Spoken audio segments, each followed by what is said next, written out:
Hello and welcome, my name is Dustin. I've gone through the game files and now I'm here to answer the question, what is actually in Victoria 3 Dawn of Wonder? Priced at $5 US, Paradox describes Dawn of Wonder as the first art pack for Victoria 3. This is a purely cosmetic DLC, it does not affect gameplay in any other way than visually. I'll go into each of the DLC's features individually in a moment, but for an overview, Dawn of Wonder's primary selling point is the customizable day-night cycle it adds, with map features such as buildings lighting up at night. It also adds a new UI skin, paper map, tabletop, table objects, 4 purely visual monuments, 4 character outfits, 2 loading screens, and a new horse cart. Essentially, the primary reasons to consider purchasing this DLC are for the day-night cycle and UI skin. These are the 2 features you will be constantly exposed to if you choose to use them. Everything else is a bonus sprinkled on that you might see occasionally.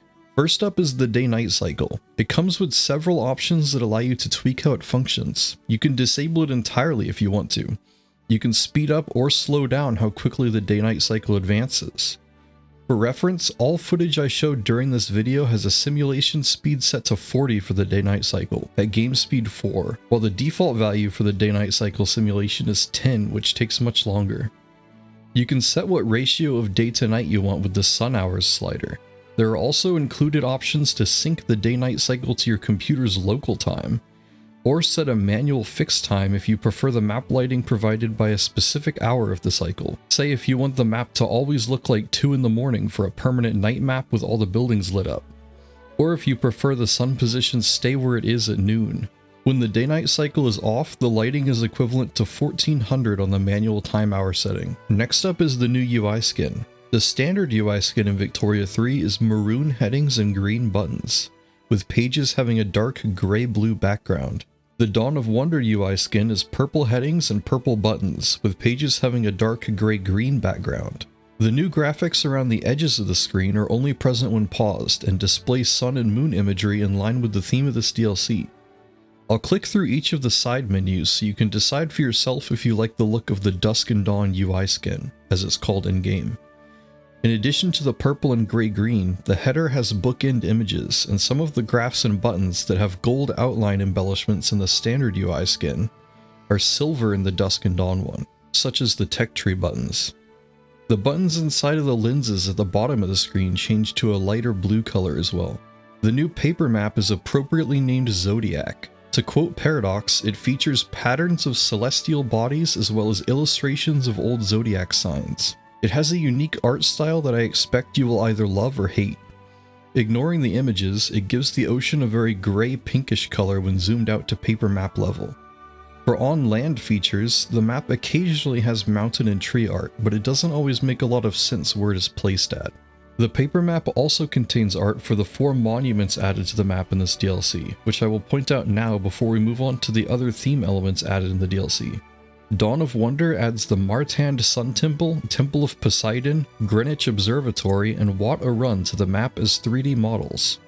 They are only cosmetic and do not have any gameplay function, unlike some of the other monuments in the game. Back to theme selection, Dawn of Wonder adds a new tabletop and 4 table objects that can be selected for display. These are only seen when you zoom all the way out of the game map and pan up or down to view the 3D table that the game map is sitting on. The tabletop is an aged wood with sun and moon imagery on it. At the top of the screen you get a burning candle and a Jade Hongshan statue on top of a Chinese astronomy book, as well as a coin that represents the DLC, added to the coin cloth alongside the coins for any other DLC you own. At the bottom of the screen you get the option for an open pocket watch and a Taino sun deity statue propped up by what looks like sugarcane. For character outfits, Dawn of Wonder adds 4 new ones that are all in some way related to the passing of time or the sun and moon. The first is for Hindu pops in India, and is supposed to be for the Diwali festival, the Hindu festival of lights. It can appear on female Hindu Indian pops and characters in November. The second is the Slavic Kokoshnik outfit. It symbolizes the passing of time and maturity. It can appear on female East Slavic pops in June, or East Slavic characters when they have a public royal wedding. Third is the Midsummer dress. According to Paradox, this outfit celebrates the summer solstice, life, and love. It can appear on female Slavic or Nordic pops during June. The fourth and final outfit is the Piero costume. This outfit can appear on male Catholic European or South American pops during February. Lastly, for Dawn of Wonder, it adds a new horse cart 3D model to the map that can appear traveling between cities, and 2 new loading screens that you can randomly get when loading into the game. Like I mentioned at the beginning of this video, the primary reasons to buy this DLC are for the day-night cycle and the UI skin. The day-night cycle especially is something you will see all the time while playing, and seeing your city lights grow across a campaign is quite satisfying.